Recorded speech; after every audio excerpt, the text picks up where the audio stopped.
Today's special emergency episode of the Bill Simmons podcast on the Ringer Podcast Network, brought to you by SeatGeek, our presenting sponsor. The easiest way to shop for the best tickets. It's such an emergency. Phones are ringing. That was Danny Ainge. Thanks to the revolutionary grading system.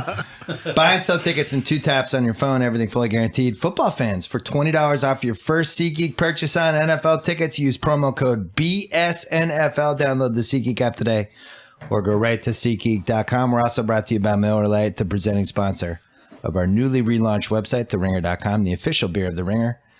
Now they can send us some beer, please. We're also brought to you by The Rewatchables. We have another one coming this week that we were going to tape right now, and it's been pushed back, but we're still taping it tonight. It's going to be Point Break, Keanu Reeves. Very exciting. Don't forget about the last episode of Talk the Thrones, which is coming Sunday night, right after Game of Thrones, on Twitter. Coming up, basically everybody who works for The Ringer is here on the NBA side, because we had our giant 6-hour NBA meeting, which we're going to talk about in a second. Some dramatic NBA news happened. Kyrie Irving on the Boston Celtics. Isaiah Thomas not on the Boston Celtics. I don't know what's the first topic, but we're going to get a little music here from Pearl Jam first.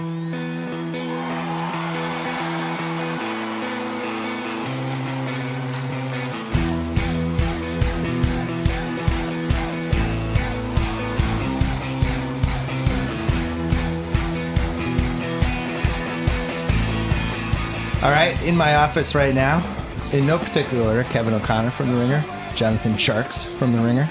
I said that right? Sharks. Yeah. I had that mental block. I was saying Jarks, and then you corrected me after I'd known you for like a year. Yeah, well. That's all right. As long as you call my name at all, it's okay. Chris Ryan, the executive editor of The Ringer. Yeah. Shea Serrano, the executive OG of The Ringer. Mark Titus lurking in the background. He might jump in off the top rope at some point. Tate the Snake Frazier with his back to Shea right now. As everyone in the Ringer universe knows, Tate refuses to give Shea a podcast. Anyway, lots to discuss here. And Bill, you've always loved Kyrie Irving. Well, I will say on my podcast, I have loved this guy. I feel sad, though. First, I was excited that they traded for him. We're taping this. It is 8:19 East Coast time, 5:19 West Coast time. But, man, sports is cruel. There's just no loyalty in sports. This is the reverse of KD goes from Oklahoma City to Golden State. He's a trader. He sold out the fans. The flip side of that is sports is a business. That's why Isaiah he should Thomas, do that. That's why he should do that. This is the example for why he should do that. Isaiah Thomas, who becomes a folk hero in Boston.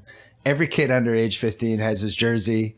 He has this unbelievable season. He's an MVP candidate last year. He gets hurt. He plays hurt in the playoffs. Has a tragic death of his sister, plays anyway, goes through. We went through an emotional roller coaster ride. They finally shut him down in round 3. Bled South the Green, Kevin O'Connor. Now he's gone. We got to start there, right? That's the biggest thing. From an emotional standpoint, I mean, it's sad in some ways that this guy really finally found a home, a city that accepted him, a team that really gave him the opportunity that he always seeked. But for Isaiah Thomas, his slogan growing up, entering the league, has always been stay paranoid. He's always had a chip on his shoulder, and this is just another one that after having one of the most efficient, high-volume scoring seasons of all time, he still gets dealt. And it's really just a fascinating trade that 2 conference contenders made this with 2 of their franchise players. It's really unbelievable. And Chris, KOC and I did this podcast, what was that, 10 days ago? A week ago? Not maybe just a week. We did the 8 realistic Kyrie trades that made sense. And we talked about this trade. Mm-hmm. And I said, the reason I don't think this trade will happen is that conference finalists who are competitors and contenders don't do this. They never do this. Even though this trade makes the most sense on paper for what we know Cleveland wants, it won't happen. It's not going to happen. It can't happen. We're in this Ringer NBA meeting. I think it was like the 5-hour mark. Yeah. We did like a 3.5-hour session. And then Fantasy got lunch. The Shams alert. Yeah. Shams. Once again, coming Big through. Winner. Real GM doing work. Yeah. And all of a sudden we're like, whoa, we don't know if this is going to happen or not. And now it's moving. Is this the most surprising deal we've had this decade since the Harden trade? At least the last 5 years, right? You so rarely, like you're saying, see 2 teams that are basically rivals. You know what I mean? Like they're conference rivals to the extent that you can have anything like that again. Trade among their best players, and we're sad for Isaiah. but it's not like he's getting traded to the Pacers. Like he gets to Right. play with LeBron James for at least a year. And this Cavs team, I think, has a lot more depth than they did for the last finals. It's a pretty good trade for Cleveland. As a pure basketball trade, what'd you think of it See, for to Cleveland? me, I love Cleveland because you get Isaiah and Jay, so there's not a big drop fall from Kyrie. Plus, in your back pocket, you get this extra pick. So Yeah. if you have the whole team on next year, you got this pick in your back pocket like Bagley or Doncic, who knows, right? You can start fresh right away. So my guess is, I think the Celtics evaluated this Brooklyn pick and they looked at the moves that they made this summer. Brooklyn's not a disaster. I think at it's all. a better roster than they've had the last couple of years. Talk about the Brooklyn roster, because I think if you look at this and you think like Indiana's going to probably stink, Atlanta's probably going to stink, Orlando's probably going to stink, the Knicks might stink. It's possible if they trade Carmelo, if something weird happens with that, if they flip him and all for a those contract. teams have incentive to tank, Right. In a year that could be top heavy, whereas the Nets have zero incentive to tank because they Zero. don't have their own pick. And I think who do they add this year? Let's go through the list. D'Angelo Russell they added, Alan Crabb. a Couple draft picks, they signed some free agents. They have a solid roster with a good coach, Yeah. with a good GM, Damari Carroll. who I think could make changes during the year. They could be a 30-win team. Yeah. So when we were on Facebook Live, we got a question because I said this deal might be more future focused for Boston than people think. And the response was, well, then why would they give up the Nets pick? And it's like, well, the Nets pick might not be that great. I mean, it could end up the 8th, 9th, or 10th pick in a draft that, in my opinion, is fairly top heavy, at least from this point. And we didn't even talk about the Western Conference team. Somebody's got to lose Yep. in the West. It might be Phoenix tanking one more time. It might be New Orleans. Boogie gets hurt. Like, who the hell knows with that? Some mystery team that we haven't figured out. Some underachieving team. We didn't mention the Chicago Bulls. They're going to be terrible too. Another team that could tank. So I think the Celtics looked at this like, yeah, take the protections off. We don't feel like this is going to be a top 7 pick. Shea, Yes, sir. from a revenge standpoint, I love it. who is more revengeful here? Kyrie or Isaiah, who just had his heart broken? Isaiah, 100% more revengeful. Is that the correct word? Vengeful. It's vengeful. Vengeful. Yeah, vengeful. I like Don't you- revengeful. I like Don't you revengeful love better. editor Shea? I'm Yeah. gonna roll. I have a master's in journalism, by the way. Who's more revengeful? I'm going with Isaiah is more revengeful. Just because of what KOC was talking about. He is always in that mode. Kyrie has never seemed to me to be in that mode for most of his career. Every once in a while he'll jump into it. Isaiah exists in it. It's a you were born into darkness type of situation with Isaiah. You know what I'm saying? Well, what's crazy, just the thought of them. First of all, he recruited Gordon Hayward. Last year, he was recruiting KD. Rudy Gobert retweeted that tweet that he sent out with the Shamrock and the championship trophy. He did that right after. Oh, he Right after did? this Right trade? after he got traded. Gobert, he's the Right after he best. got traded. Ooh, that's cool. Oh, man. Love it. That's really the sad part for IT. I mean, he felt he was the franchise. For Right. the Boston And Celtics. I can't remember, 4+ decades of rooting for Boston teams. I can't remember a more popular guy getting traded when he was actually really super popular and people were buying his jerseys. Like, I went to a round 2 Celtics Wizards game with my son. We bought him an Isaiah Thomas jersey. I mean, it's by far the most jerseys. You go in the store, that's where it was. And you looked around at the arena and the Isaiah jerseys were there. I'm looking at it. I'm trying to be dispassionate about it because I loved Isaiah and I loved rooting for him.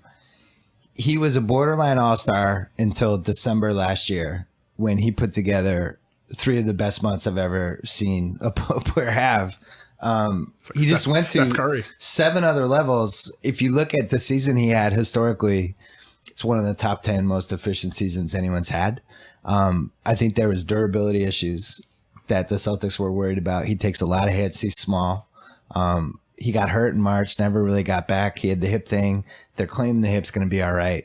1 year left on his contract at $6 million. And KSC, you think they were really worried about the $120 million Isaiah I deal? mean, wouldn't you be with a 29-year-old, Yes. 5'9" point guard who's super, super reliant on his athleticism? Because, like, I think with the misconception about athletes in the NBA is that you assume they're a dunker. But for Isaiah, to get to finish at the rim the way he does and to draw fouls the way he does, he needs his athleticism, his burst to get to the rim, to get by defenders, and his leaping ability at the rim. And if that degrades at all, then what does he become as a player in year 3 of that contract, in year 4? Never mind year 5 when he's 34 years old. So if you're the Celtics, again, like that's why I keep coming back to this is a forward-thinking deal. Granted, maybe it helps you now, maybe it hurts you now, depending on your perspective of what they gave up. But I do think that this for them is kind of looking forward to year 2 or 3 years from now.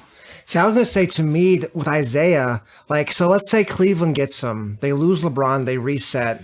He's got no emotional ties to Cleveland. Where's he getting paid? He might have lost a lot of money out of this trade. Like, the Brinks truck might not be there for him. That's where it's like, man, he really got stabbed in the back. That's true. He could lose a ton of cash from this. He might not have gotten it in Boston, though, to But at be least fair. he had a chance, right? Because the emotional stuff. But now in Cleveland, they're like, whatever, bro. Like, Yeah. I think there's a couple teams. Like I think Chicago makes a lot of sense for him. That's a team that needs somebody.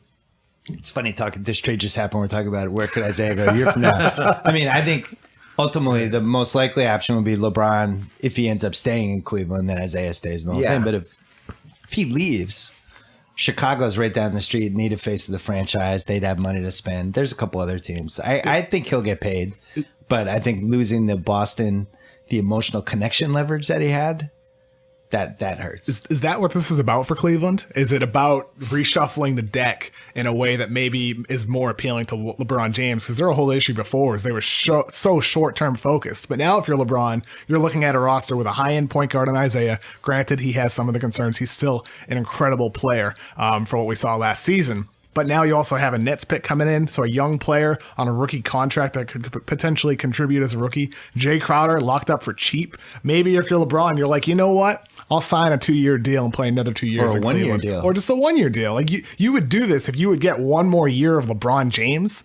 I don't know if you get that though, but maybe that's their thinking. see, one thing I was wondering is, like, will they trade Kevin Love now? That's Do what they I was just say- going to ask. Is this like, is Kevin Love now kind of the number 2 finally on Cleveland? I mean, even if Isaiah is 85% of what he was last year, he's still a 5'9" point guard who you have to hide on defense, especially in the postseason. He's somehow Cleveland got worse at point guard defense in this trade, But which is almost impossible. And he's being backed up by Derrick Rose. So And it's Calderon. like- Oh my but boy. and Calderon. So that might be the worst defensive point guard depth chart in the league.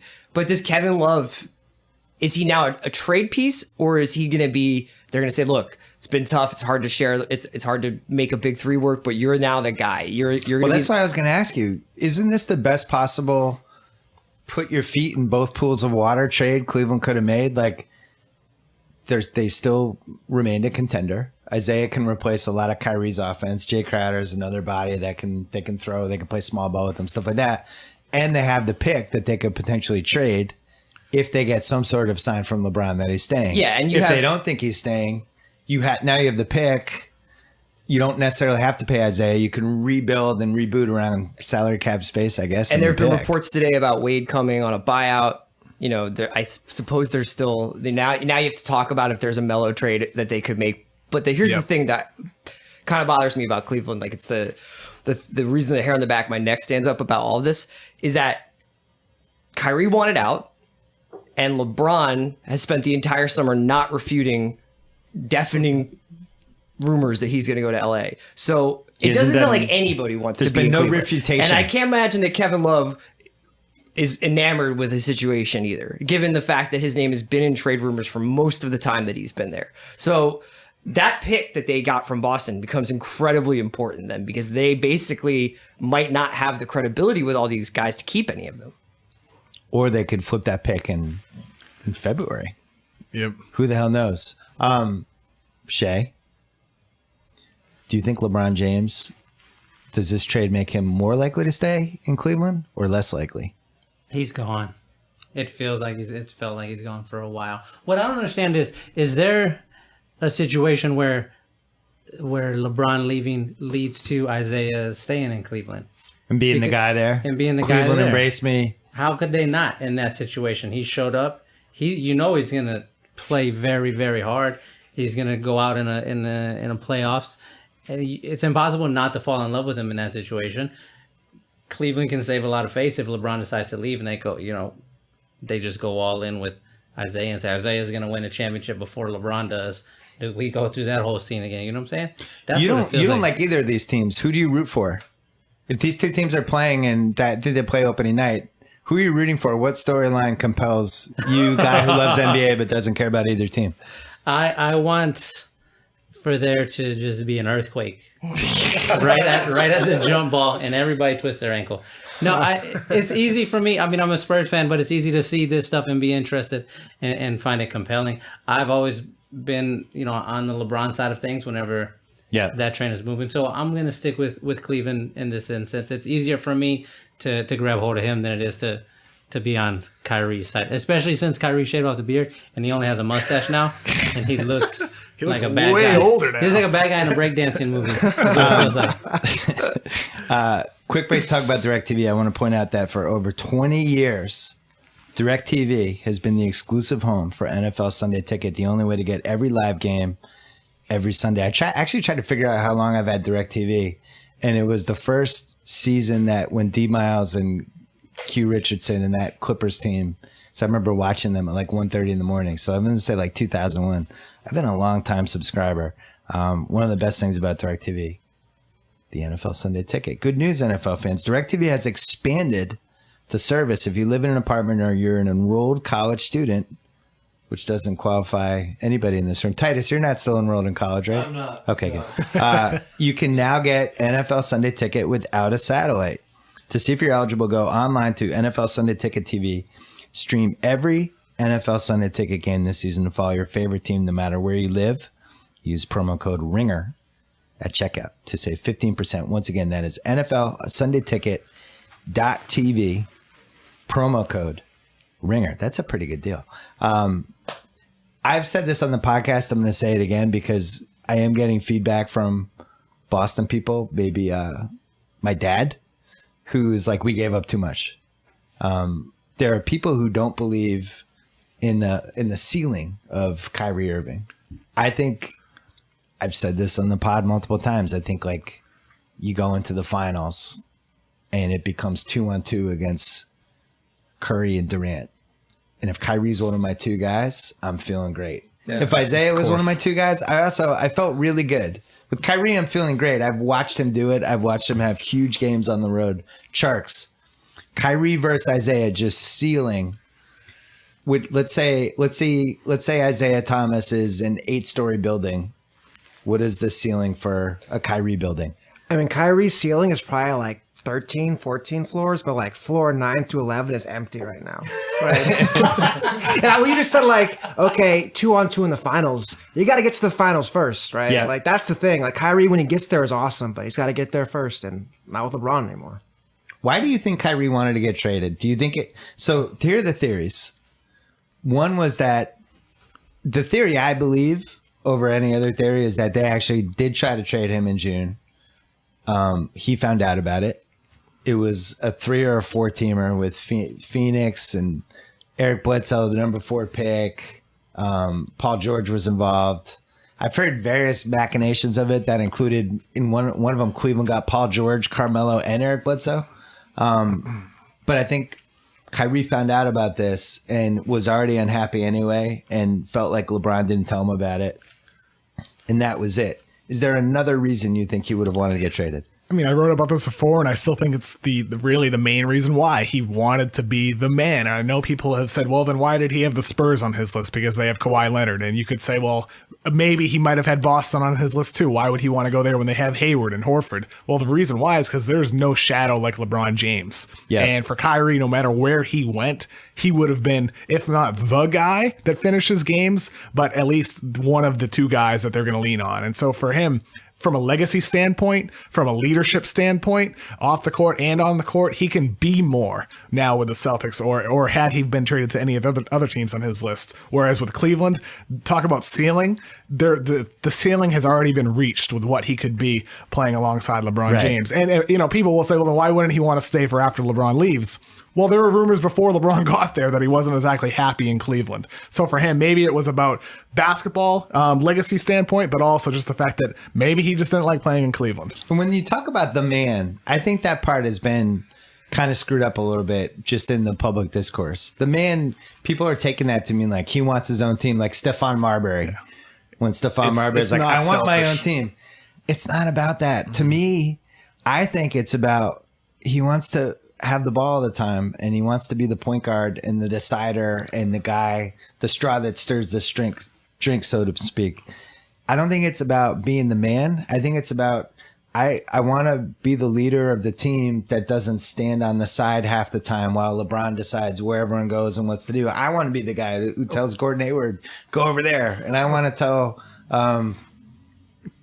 Jason Tatum. Yeah, you can't even remember who's on the Celtics. That's what one of the wildest things about it is that, like, you know, you just have really reconstructed this team on the fly. Not you. Which is scary. But do you agree with the man thing? That makes sense, right? It's not about the man. It's about he wants to be the decider. Yeah, which I think two different things. A bunch of different things. I mean, one thing I'm fascinated to see is one of the sort of more enjoyable parts about Kyrie this season is getting to see some of the more eccentric parts of his personality came to light this summer.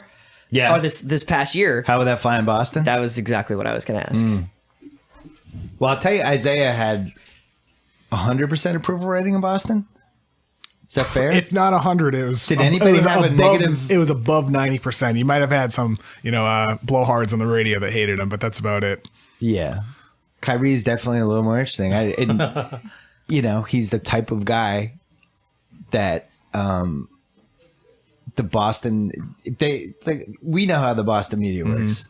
They love to create these false arguments and try to sway certain things. They're going to look at this and go, what has Kyrie done? Why? We know what we had with Isaiah Thomas. Kyrie, he's selfish. He wants to be the man, and does it. They're going to point to stuff and try to create this narrative that he's selfish. The team chemistry is not going to be the same. This is a different Celtics team now. I think all that stuff's going to happen. It's already happened. I mean, even like before the trade during the season, people were saying Isaiah Thomas is better than Kyrie Irving. Right. So I think in that sense, you're still going to have people that believe that. And people are going to believe that this is a very bad deal for the Celtics. And maybe it was a bad deal. Maybe it will. Definitely was not a bad deal. Maybe we will look back and say that. I don't think it was a bad deal. I think it was one of those rare blockbuster trades that was smart for both teams. That's a rare thing to say with blockbusters like this, but it just makes sense. All you need for Kyrie to do is like his second day in Boston, as he's driving around and he just pulls over on a playground and plays one-on-one with a lonely kid, like I say, and he's fine. And then drop like 40. Shea Serrano, brand manager. And then drop 40 in the first game of the season, and everyone's gonna go like, oh yeah, we got a winner here. So let me ask you a question. Yeah. You'd rather have Kyrie than the following. You'd rather have Kyrie than Paul George. Paul George wasn't happening.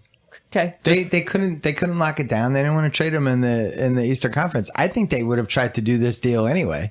Even if they had gotten Paul George, I think they would have upgraded Kyrie. The way Danny thinks is get the blue chippers. All these assets and everything they were trying to build was to try to get to a point where eventually they could have Kyrie Irving, Gordon Hayward, Al Horford, and some blue chippers. I don't think that team's that good.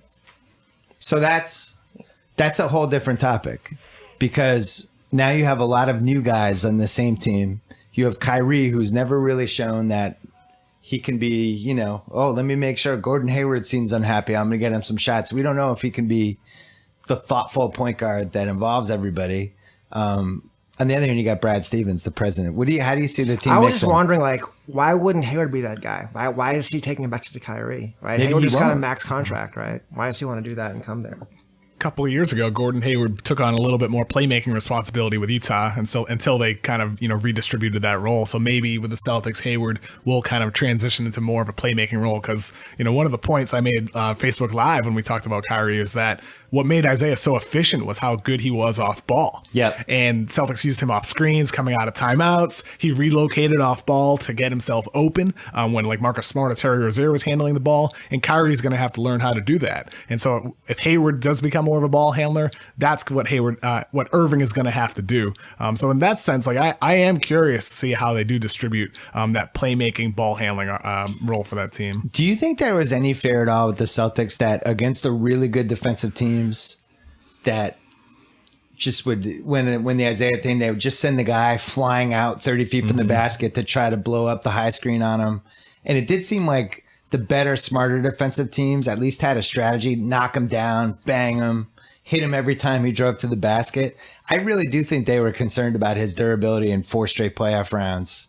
taking that beating, whereas Kyrie is a magician. Like he's slicing through. He never gets a shot blocked. He never gets hit.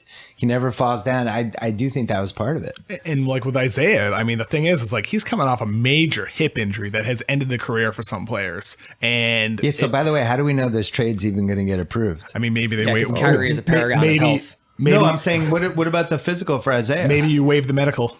I mean, you is could that do possible? That. I believe you can. I mean, unless like it's really alarming, but my buddy Hench is panicking about this. He's like, last report the physical's going to veto the trade. We're going to be stuck with an unhappy Isaiah. This is a disaster. That would be something else. Yeah. But I think the last report we had, like in late July, was that Isaiah was doing well and he's fine. Sharks, what do we know about Kyrie without LeBron? Because these guys are talking about like, oh, Kyrie is, in like, he you can't get him with a trap like up in the half court. Like he's so good at breaking stuff down. But so much of what I associate Kyrie with is playing with LeBron and LeBron distributing the ball, LeBron drawing attention, drawing that gravity that he draws by having the ball in his hands. Like, what do you think Kyrie's going to look like without that? I think, the biggest thing is he'll have to change his game a bit, I think. Now he's away from LeBron. He has to pass the ball more. He can't just hold the ball and shoot constantly. Do I think he's going to want to prove that he can do that stuff? Or he might be like, I want to be like Westbrook and get like 30 points a night, right? That's a worst case scenario for Bill Simmons. Just the words "want to be like Westbrook." Because like Kyrie's like, I'm a great scorer. I'm gonna go somewhere where I can be a great scorer. When I have LeBron here, bothering me, I'm gonna get 25 shots up a night and just get buckets. That might be my mentality if I was him. That's what he's really good at. I mean, Kyrie's going to get buckets. Yeah, for sure. Definitely getting a lot of shots up. One of the points someone made to me, like when the rumor first broke, was that, Kyrie does want to take on more of a playmaking responsibility because he feels that he's capable of more. And just the fact that the past 3 years playing with LeBron, his development was stunted in some ways, where LeBron was the point guard of that team. I mean, Chris, we've talked about this before, where like their positions were kind of inverted. Like Kyrie was more of the forward in the sense that he played so much off ball, and LeBron was the quote unquote point guard. So for now, maybe with the Celtics, Kyrie does become more of that more traditional point guard, like Isaiah Thomas was. I got to be honest. I don't think he's ever been in a really well constructed offense. Never. That Cleveland, the first couple of years, throw that out. He's playing with Mike Brown, all those dudes. And then LeBron comes, and it became a very LeBron-centric offense because LeBron is the third greatest basketball player of all time, and you could do that. But when LeBron was out of the game, and their offense just kind of became 1-on-5, whoever had the ball got to shoot. Like, I think that's one of the reasons the LeBron on and off the court was the numbers were so dangerous. I'd love to see how Brad Stevens uses Kyrie. I think they're going to use him very similar to how they used Isaiah. I think you can run him off screens. You can figure out ways to get him isolated on one side with spacing and things like that. He's going to have better spacing than I think he had on Cleveland, right? For sure. And I think there'll be more opportunities to score efficient open baskets. Granted, he's not playing alongside LeBron. It's kind of a weird thing to say, but just because of the nature of Boston's system, it will lead to more open opportunities for him. It does. The Boston system does lead to a lot of guards slashing to the hoop, which is Kyrie's thing. I still feel like a cynical Chris Ryan about this trade. I'm cynical on Boston's part. I'm like, well, first of all, I just feel like I need to balance it out. I can't let you prosper. Second of all, okay. Listen, I don't feel 100% great about this. I don't like your front court depth at all, and I think that was a problem last playoffs, and now it's just like a little bit worse. You know what I mean? Because why? I don't know. Horford, who routinely seems to tear a pectoral muscle, and Aaron Baines. Is that who you're taking into the playoffs? I know that Baines. Shay loves Baines. You like Baines, right? Don't knock some dudes down. San Antonio dude right there. I don't know. I just Mark, you forgot about the Morris twin. The Morris twin, yeah. I just feel like I'm trying to come up with like reasons to be skeptical about Boston. And I think that's the number one reason would be the turnover. Talking about 5 new guys in the top 8, basically. And it's also the idea of this being the end point of this Danny Ainge project. I know he still has some picks left, and I know that there's still moves to be made. But the idea that this is the big 3. Is this it? This is Horford, Hayward, and Kyrie. I don't think this is it because they still have that Sixers Kings pick. They still have their own pick like for the next 5 years, and they still have that Memphis pick. They still have one more trade. I think part of the thing, if I played for the Celtics, I would feel like I'm expendable. If at the moment Danny gets a better trade, well, I think if you're an NBA player, you're expendable. That's all at this point. Like, but you got to really feel that if you played for the sure. Celtics, right? I mean, Belichick's mastered this for 15 years. He's made everybody feel like the moment you aren't useful to me, you're gone. But people have somehow bought into that anyway. I was just thinking like with Marcus Smart, they'll be like, "Hey, Marcus, you have play your role." He's like, "I'm afraid of next year. Let me get my shots. Let me get my points. Get my assists." Right? Yeah. Can he really sacrifice for the team? They're really gonna trade him anyways, or he's like, "Let me get my stats." You know what? That whole comment reminded me of Blue Apron for some reason. I don't know why. It's the #1 fresh ingredient recipe delivery service in the country for less than $10 a meal. They deliver seasonal recipes along with pre-portioned ingredients right to your door for less. No more overspending at restaurants or high-end grocery stores at Blue Apron. Prepare memorable meals for yourself in under 40 minutes. Some of the meals available in August. This will be fun because nobody's had dinner yet. You guys might be hungry. Some of the meals include basil pesto chicken with summer vegetable panzanella, sauteed shrimp and green beans with glove tomato, spinach, and orzo pasta, miso butter salmon and lo mein noodles with cucumber and charmed tomatoes. How's the salmon scene in Houston, Shay? Not great? I don't know. I don't eat Mexican Not a lot food. of- All of the foods you're saying right now sound like you're making it up as you're going. Meatball pizza with fresh mozzarella cheese and charmed tomatoes. You'd eat that. I would eat. I heard pizza, so I'm good on that. House is so much better at groaning and grunting hungrily when I do Blue Apron than you are. Right now, you can get your first 3 Blue Apron meals for free with free shipping. Just go to blueapron.com/BS. Blue Apron, a better way to cook.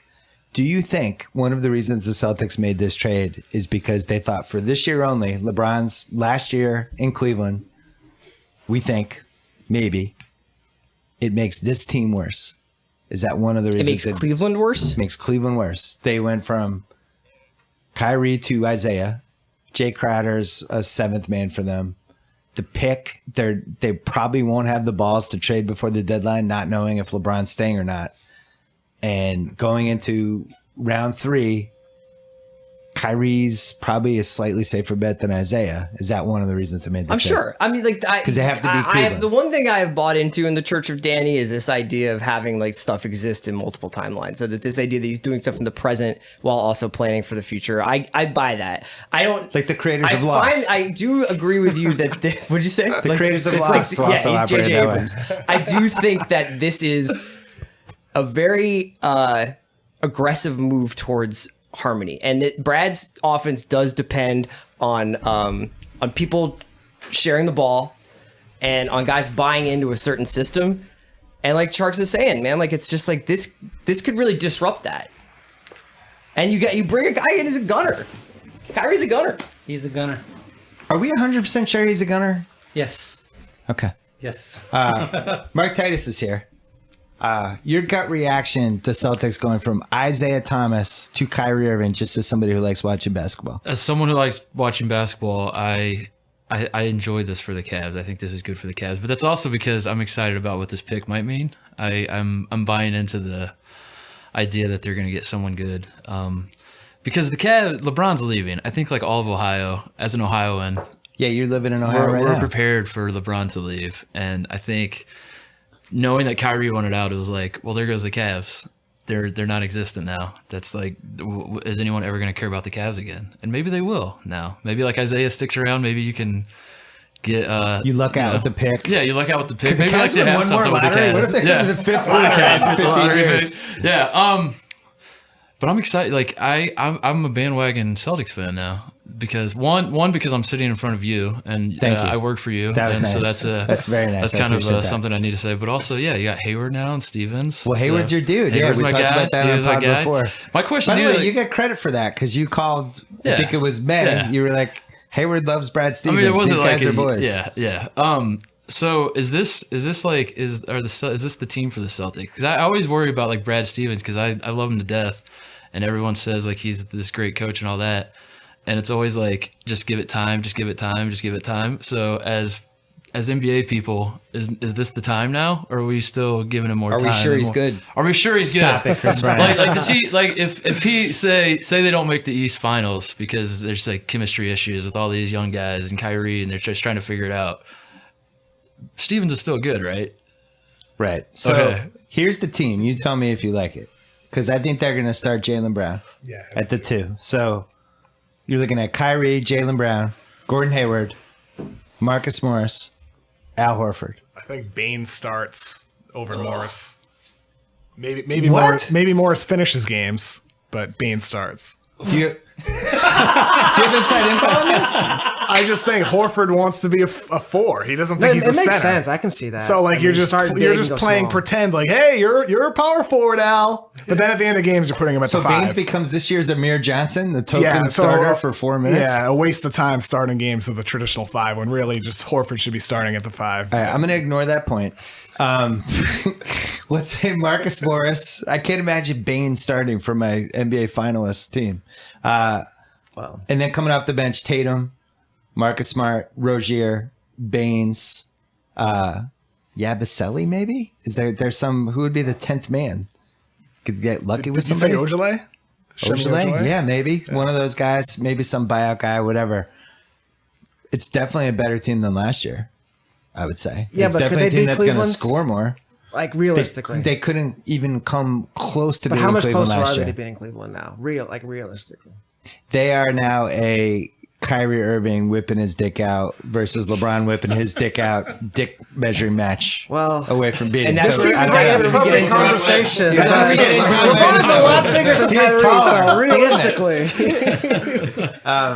Well, and LeBron's year 15. Who the hell knows with that? But you talked about the Celtics being a little uneasy, Chris Ryan. Uh-huh. How about Kevin Love, who just got dragged through the mud all summer and traded to every single team in the league 7 times, and then Kyrie basically said, "Get me out of here. You try to trade me. I don't trust you anymore."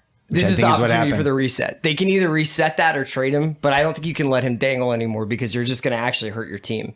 The Cavs do need him now. They need had him under contract. It's not, Yeah, I know that, but I'm You just mean saying, like committing to him? yeah, I think that like if they've got a new GM there, I think pretty soon the most interesting thing that's going to happen in the next couple of months of the NBA is the first LeBron press conference or the first LeBron public comments, because he is not going to be able to. It's not going to be able to be business as usual. Everything will take care of itself. I'm obviously home. I want to stay.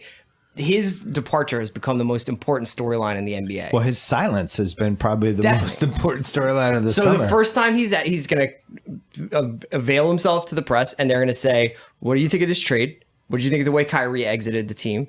And what are you going to do next year?" And if he says, "I don't know," that just changes the entire dynamic of the team.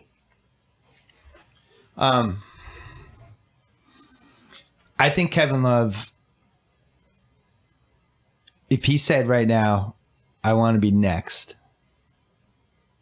please trade me now," I don't know what Cleveland does under that scenario. It would be a really interesting power play by him. You guys, you traded for me 3 years ago. First year I became the scapegoat, basically. Because I was hurt, which wasn't my fault. I guess scapegoat's the wrong word, but yeah, he's he got hurt, he was out. Second year, he was becoming the scapegoat for most of that year. But then they rallied back, they win the title. Then last year it was the same thing, and we got to get better. And then they try to shop him. I would get tired of it after 3 years, right, Kevin? Yeah, can I play devil's advocate for a second though? Sure. With Kevin Love, like him and Isaiah Thomas played AAU basketball together, and they've been friends for a really long time. So maybe there's more synergy in that locker room having Isaiah in there. Maybe this improves team chemistry, and that can't be overlooked from that perspective. So like maybe Kevin Love is happier playing alongside Isaiah Thomas. I'm just speculating You know here. who's happier? Every offense in the NBA. The other 29 offenses, because if Kevin Love and Isaiah are on the court, it would be a worse version of the Kyrie thing. Titus, Yeah. talk about the AAU connection. This is something you're very passionate about. Just AAU in general. Just the players. So yeah. Kevin Love and Isaiah play AAU together. Right. Explain That to us matters. what that means. Like, oh yeah, they're friends, but what does that actually mean? AAU is where, I mean, just in my experience, is where guys build their, like, obviously college teams, you can do that too, but like in the case of Kevin Love, who was one and done, maybe not as much, maybe he's not as tight with Russell Westbrook and stuff, but most guys, their AAU team is like their pinnacle of basketball. And maybe it's a little skewed because I was on a pretty good AAU team. And Yeah, like, just say for the listeners, say who was on your team. I love doing this. Yeah. This will It's never get great. old I of mean, me. it's This will never always- get old of me to do it. Mike Conley, point guard. Eric Gordon, shooting guard. Daquan Cook, small forward. Josh McRoberts, power forward. Greg Oden, center. Greg Oden when he was moving Yeah, when and Greg flying Oden was around like Greg Oden. young yeah, Patrick when he was Ewing. Patrick Ewing, yeah. And then you were But- like the Deion Waiters of this team? What were you? I was, we could say that, yeah. Were you the Josh McRoberts of this team? I was honestly the zone buster. I would like Ooh. Greg would dunk all over everyone. They go 2-3 zone and they check me in, and like the other coaches would yell, "The white guy's in. He's a shooter." I swear to God, Automatic like, scouting report. Yeah, that that's happened all the happened time. like Like the white guy could shoot it. Like that would be my role. But yeah, like all the guys that I played with for AAU, like those are the like Mike Conley. He's still like his best friends are the guys that are on that AAU team. Not necessarily the guys he went to high school with. This helps your case, KLC. Not necessarily the guys he played college with. It's like all the guys from that AAU team he still keeps in his circle. And I'm certainly that way. Like I get excited. I think back on like my high school quote unquote career, and I'm more excited about my AAU teammates than guys I went to high school with. So. And Jay Crowder, great teammate. The only time he cannot be a great teammate is if feels like he's been let down by the team, or like if his name was in trade rumors, things like that. Motivated, I'm here for the year. I'm gonna shove it up Boston's butt. Jay Crowder is a good teammate to have. The one thing I feel like I've been room. negative about Celtics chemistry problems. The first time LeBron does an Instagram subtweet of Isaiah, and he's like, "Stop coming up short." Like Isaiah is not going to have that. That's not going to work. Isaiah is not a dude who really. Isaiah will fight him and lose, but he will fight him. He's not going to silently be in a Banana Republic ad. He's going to be pretty annoyed at that, and I think he's going to make his feelings known. It will be an interesting test of LeBron's ability to control that team, especially if he's basically a lame duck. It's so funny. I mean, that brings us to our sponsored segment. Captain Morgan's Make-Believe Riverboat Casino. I borrowed it from Cousin Sal this week. Each week on Cousin Sal's podcast, Against All Odds, him and the degenerate trifecta set sail and tackle make-believe gambling propositions related to sports and pop culture events. Well, we grabbed the yacht this week, and here's the make-believe prop for this week. And it's not even make-believe because it's going to happen.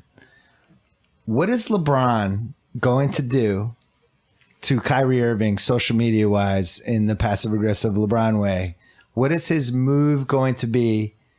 Is it going to be either a passive aggressive tweet or Instagram post, which I'm making a minus 150 odds, or he goes the other way. He zigs and does the "thanks to Kyrie Irving, you're a great teammate, love you, brother" tweet. I'm going to make that plus 125. Does LeBron go passive aggressive negative? Or does he go positive, looking forward, thanks for everything? Shay, you go first. I'm going passive aggressive.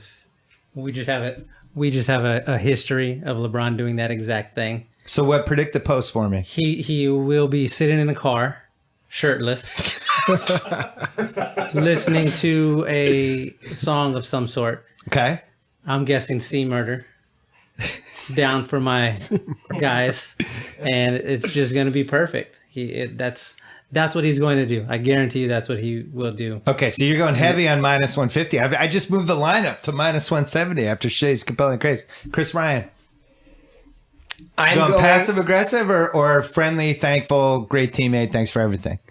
I'm going passive aggressive, shading aggressive. Yes, I feel like shading aggressive. Wow, I didn't even have eyes for that. This is going to piss him off. Okay. People rarely reject LeBron. LeBron rejects people. Right. So this is a new test of a guy being like, you took me to 3 straight finals, and I don't want to do that anymore with you. That's pretty wild. Sharks? See, I think he goes positive, then he waits for the conference finals. Then he has Kyrie on the other team. He goes screen and rolls, scores every single time. Then he's like, "Careful what you wish for, bro." Like he waits positive now, negative later. Titus? What? Why? I think he's gonna like ignore. Maybe I'm just saying this to offer contrarian opinion, but maybe he just completely ignores Kyrie and focuses on Isaiah, and he uses some sort of pun with the letters "it," like we have it or something. That's good. Like, that's good. That's a good third. Like now we got like, or I don't know, something along those lines. So I'll make that like plus 200. Yeah, that's my guess. That he just completely ignores Kyrie, but just pumps up Isaiah. But he does it That's like a good one. a secretive, like he won't just flat out say like I'm excited to have Isaiah. It's got to be like some sort of coded. It's always coded with LeBron, so it's got. Yeah, like it'll be nothing over the top. Like, yeah, at least I know the Earth is round, or some sort of. By the way, I saw on Twitter. Shout out to Justin Spears. I think it's the guy's name. Best joke he said. It's hilarious how Kyrie is going to play in a city where their newspaper is called the Globe. Oh yeah, it's a great joke. I gotta give shout out to that guy. That's a good joke. That was a good KOC, what do you think? Going positive because LeBron's all about shaping narrative, and he's going to try to make himself look like the bigger man here, And how do you do that? Come out positive and say, thank you, Kyrie, for everything you've done. It's enjoyed playing with you. Something just extremely positive from LeBron. I am also doubling down on that. I think he goes positive. Sorry, Shay, I disagree. I think he gives a SportsCenter interview about 4 weeks from now with Rachel Nichols when he talks about he's really hurt and he wished they could have talked it out. Those guys went through wars together. They won a title. And then he drops the passive aggressive hammer in the conference finals. That's when I think he brings to the table. It might even happen on opening night. Since it's an emergency pod, is it okay if I just throw another wrinkle of breaking news in there? Can you hold on 1 second? Yeah, sure. Because that was another week of Captain Morgan's make-believe riverboat casino. No matter how you live like a captain, Captain Morgan reminds you to please drink responsibly. Captain's orders, thanks to Sal and the crew from Against All Odds for letting us use that gimmick for this week. What's the breaking news? It's that Andrew Wiggins has cut ties with Billy Duffy while having a max extension on the table. Whoa. Yeah, I don't know if that means anything. Maybe he just wants a different agent. Maybe he's like, you got me what I wanted, but it's a wrinkle. Well, that goes to... I'm coming home. Oh Wiggins is coming back to Cleveland. You bring out your Wiggins jerseys out of the closet. Well, we had this giant ringer meeting today. And one of the topics was, why does anybody who's going to get a max contract want to give 4% of that to an agent if you're getting it anyway? Just use a lawyer and have them cut a thing. I don't understand that. Who is favored to win the East right now? Cleveland. Cleveland still. Cleveland for sure. Cleveland for sure. The team with LeBron. Yeah. Not for sure. Bro. I say for sure. But they're definitely the favorites, though. Overwhelming sure. favorites in my vote. Who is going to be on this Cleveland team in March that is not on this team now, Kevin O'Connor? Probably like one of those back end pieces. I think the core remains intact. Maybe like an Iman Shumpert. I know that's a boring answer, but I wouldn't expect them to trade Kevin Love. D Wade. Who would be on the team? Or Yeah. who wouldn't? Oh yeah, D Wade for sure. Yeah, D Wade.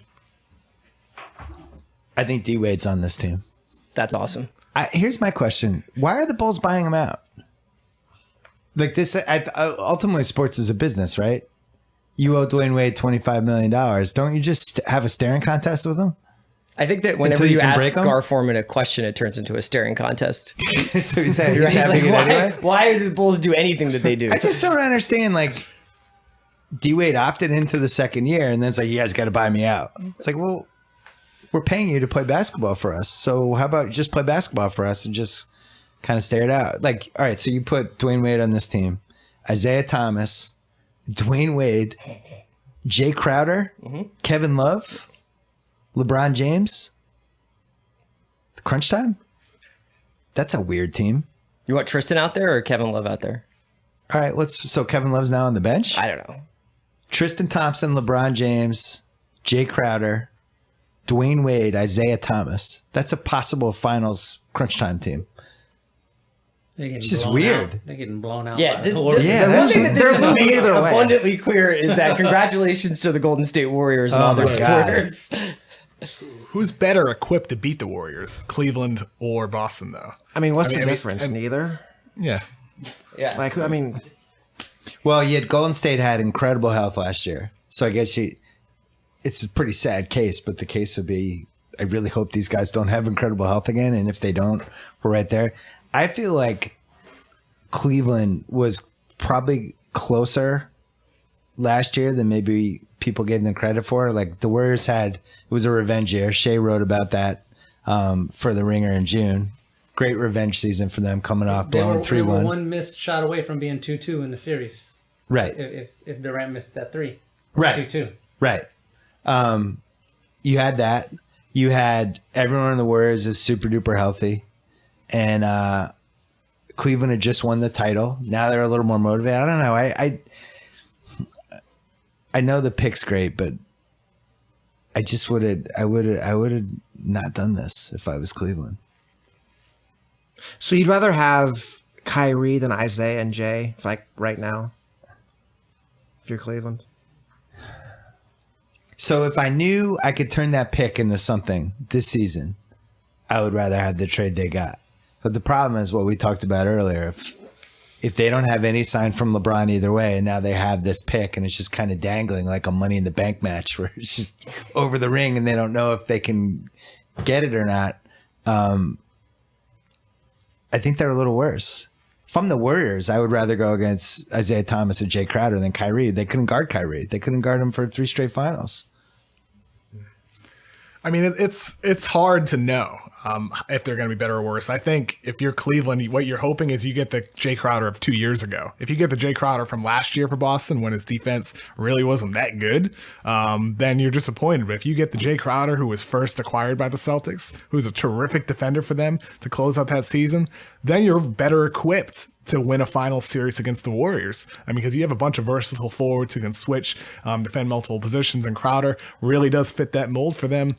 And add in his ability to spot up and space the floor. So that helps. But at the same time, like there's certainly more risk. But that's along the same lines of what Daryl Morey said before, right? You need to elevate your risk profile. And maybe in some ways that's what's happening with Cleveland. They're making a huge change that maybe increases the chances LeBron stays. And it maybe gives them more potential in a final series if Isaiah Thomas is healthy at that point in the season, which he might be, might not be. I just want to point out my dad is volunteered to drive Jay Crowder to the airport. take that for what you will, but I think he had he's a good Celtic. He tried hard, but I think he had seen enough Jay Crowder contested threes with 10 seconds left on the shot clock. It's probably done at that point. I feel, just in closing, because we're going to wrap it up, I feel the Isaiah thing's tough. It's a hard one. I would be so much more excited about getting Kyrie Irving if it wasn't for the guy that we just went through this journey with, of you steal him from Phoenix for what ended up being the 28th pick in the draft. And he becomes an all-star. Then he becomes really a top 12, 13, 14 performer in the league last year.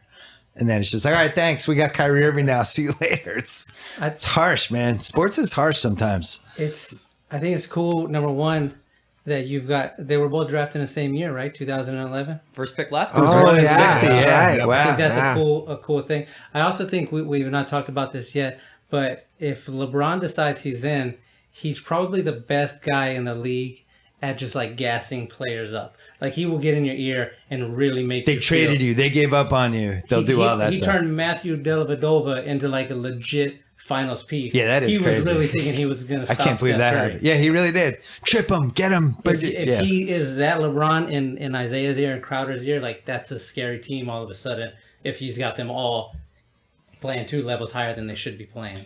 Do you hold this against LeBron at all, that this Kyrie thing didn't work out? Who do you blame ultimately, Chris Ryan? I think it was just Kyrie wanted to go off and do his own thing. I also You don't think LeBron could have managed it better? I think that there's like managed the another egos better? element to this. I mean, the fact that David Griffin has been so positive about Kyrie and the aftermath of this stuff. I think there's probably schisms inside the franchise. The fact that LeBron has been so openly rumored to go to LA and is like nobody has refuted it. It just seems like there's just like a lot of problems there. So I don't really blame anyone. I just think that for as much as like we don't know about what Kyrie is going to look like without LeBron, I'm really excited to see Isaiah with LeBron. Yeah. And I'm really excited to see Jay Crowder with LeBron.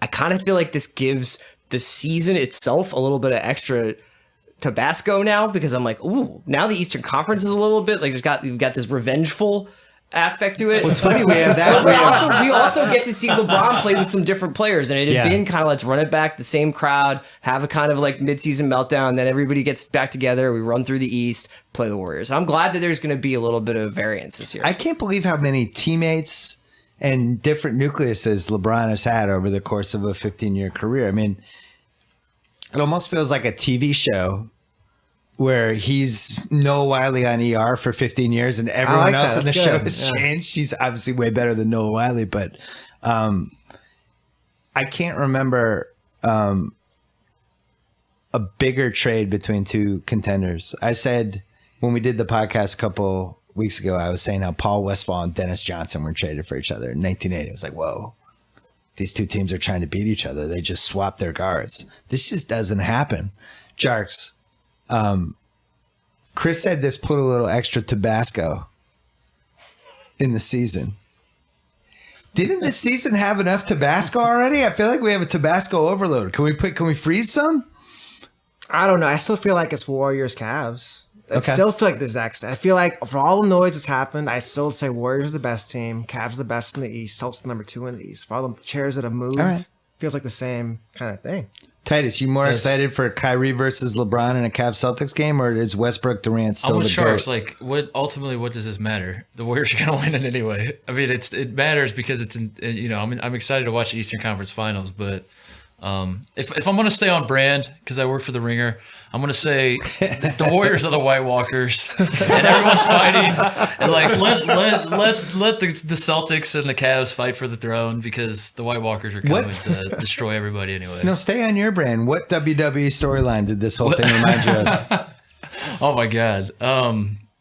There's shades of about 15 different. Somebody drop kick somebody else in the middle of the ring. The one like act of betrayal that like is still fresh in my mind was the Shield breaking up because it happened in Indianapolis and I'll never forget that. Yeah. And this feels like maybe the Cleveland Big Three was the Shield and Kyrie was Seth Rollins and just took the chair. And Kevin Love is definitely Dean Ambrose. Kevin Love is Dean Ambrose. Yeah. And Kyrie just took the chair to the back and you're just like, wait a second.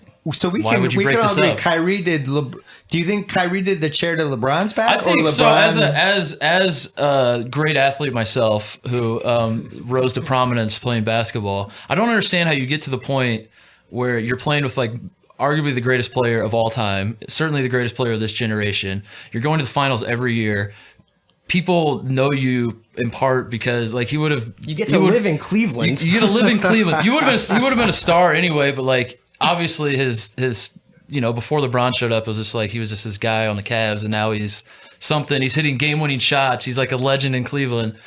Like so many guys, that's why you play basketball, is to be in that position. You spend your entire life trying to get into that position, and then you get a guy who's in that position who's like, actually, I don't really want this. Well, and he's not wrong. He's not wrong for that, but at least. yeah, it's not wrong to feel that way, I guess. But I guess I put it this way: for like if Kevin McHale in 1987 was like, yeah, I've kind of done it already. I kind of am sick of living under Larry's shadow. I would have driven to his house. And Right? Like, wouldn't that have been insane? How dare you? Isn't that like insane? You're like, what are you doing? You have like the thing already set up. Everyone's there.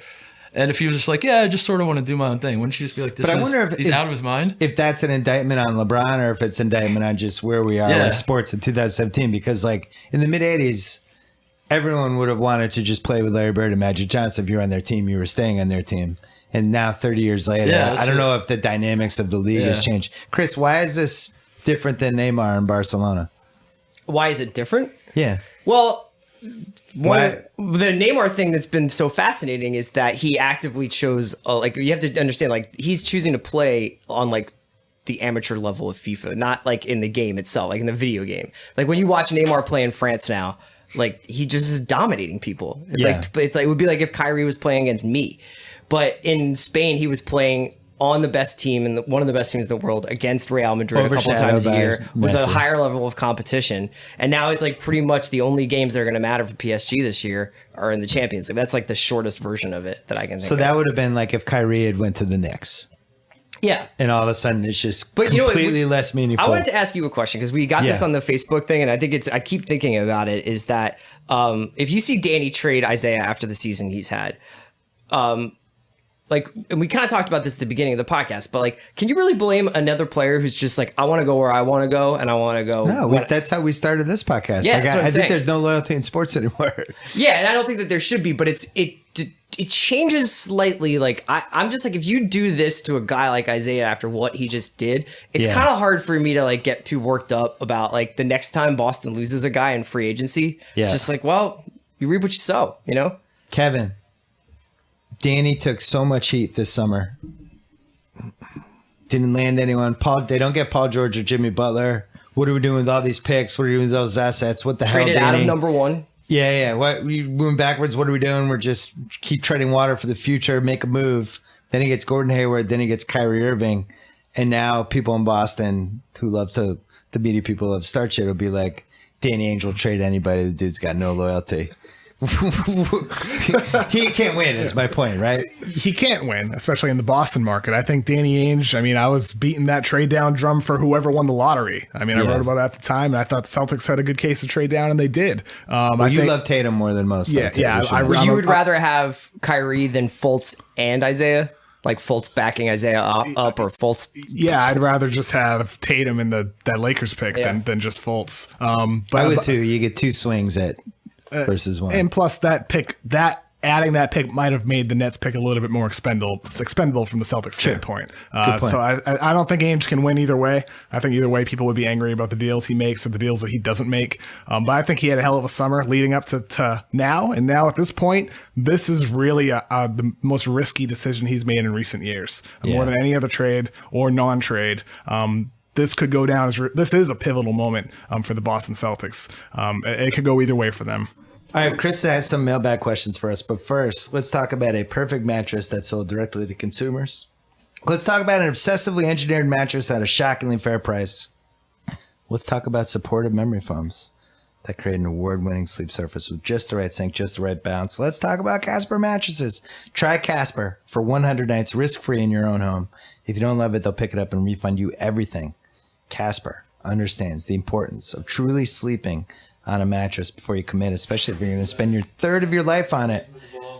They offer free shipping and returns to US and Canada with over 20,000 reviews and an average of 4.8 stars. It's quickly become the internet's favorite mattress. Again, they will deliver your mattress to you risk-free. Try it for 100 days. If you're not happy, they'll pick it back up. Find out why so many people love Casper. Get $50 toward any mattress purchase by visiting www.casper.com/BS. Use offer code BS. Terms and conditions apply. Again, that is casper.com/BS and code BS. The first question we had was actually from Jerry Ferreira, and he wants to know what we kind of talked about this a little bit, but what the closing lineup for the Cavs is going to be. IT, JR, Crowder, LeBron, Love for the last few minutes, or you put Tristan in there? I mean, if you have Love and Isaiah and JR, man, you're basically just saying we have to outscore you, and that's it. I think Tristan would have to be in there. All right, Richie wants to know what would be the best trade target now that Cleveland has that next pick. So, like, basically, what would they flip that for? So you'd have to Channing Frye's expiring $7.5 million. How about Boogie? Shumpert for 10. Boogie, if he's unhappy around the trade deadline. Oh, and interesting. let's say the Nets pick is around 10, not 1. I'm just throwing that out there. So it would be like Channing Frye, Shumpert, and that Nets pick for Boogie and Jetty Osman or Thompson. What about Thompson and that number 1 pick for Boogie? That could make some sense. Yeah. That's a lot. I mean, I don't know if New Orleans would even deal with it if something were to happen there, because that's what you would need to happen. Right now, there's not another superstar available. Charts. Any other targets? See, to me, I would want to go more with like, let's grab more wings to guard the Warriors. Like, I want to do like Kevin Love for like Aminu and Harkless, something like that. Like less LeBron and a bunch of wings who play defense. I think it's more realistic than LeBron, Love, and like offense, more stars. Okay. That's pretty much it. That's it? Yeah. We hit a lot of them. It was mostly just wanted to get to Jerry Ferreira. How did Cleveland get a haul from Ainge while Indiana got a couple of bad contracts for PG-13? Is Kyrie that much more valuable? Because Indiana's that there needs to be an investigation for that trade. Titus, this could really hurt the Pacers in Indiana. Shay, would you trade LaMarcus Aldridge for Kevin Love? I'd trade LaMarcus Aldridge for Kevin Arnold. Nice. Nice. All right, let's end there. Thanks to SeatGeek, thanks to Miller Lite, thanks to all of these dudes: Shay Serrano, Chris Ryan, Jonathan Charks, Mark Titus, Kevin O'Connor.